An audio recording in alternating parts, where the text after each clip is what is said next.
এই ম্যাঙ্গো পুডিংটা দেখতে যতটা সুন্দর, খেতেও কিন্তু ততটাই মজার। আপনি যখন এই পুডিংটা খাবেন তখন এই আমের টুকরোগুলো থেকে পাকা আমের একটা ফ্লেভার পাবেন, যা খেতে দারুণ লাগে। আর আম যারা বেশি পছন্দ করেন তাদের কথা তো আর বলতেই হয় না। অর্থাৎ আমি আজকে আপনাদের সাথে শেয়ার করতে যাচ্ছি ম্যাঙ্গো পুডিং এর রেসিপিটি।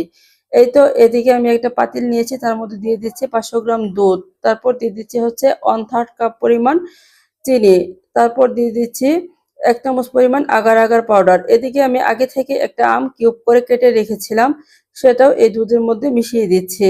এখন আমি এই দুধটাকে চুলায় দিয়ে দিব। চুলায় দিয়ে আমি কিছুক্ষণ জাল করে নিব। যতক্ষণ পর্যন্ত দুধটা ফুটে না উঠবে ঠিক ততক্ষণ পর্যন্তই আমি দুধটাকে জাল দিব। যখন দুধটা ফুটে উঠবে তখন আমাকে বুঝতে হবে যে দুধটা পুডিং বানানোর জন্য একদমই রেডি হয়ে গিয়েছে। এদিকে আমি পুডিংটা সেট করার জন্য একটা বাটিতে দুধটাকে ঢেলে দিয়েছি। এই বাটিটা আমি ফ্রিজে রেখে দেব 2.5 ঘন্টার জন্য।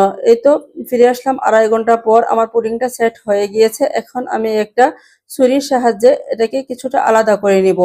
এখন আমি এটাকে আমার পছন্দ মতো কেটে নিব। আপনারা আপনাদের পছন্দ মতো শেপ অনুযায়ী কাটতে পারেন।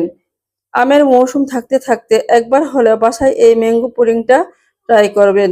এখন যা গরম পড়েছে তাতে এরকম ঠান্ডা পুডিং খেতে কিন্তু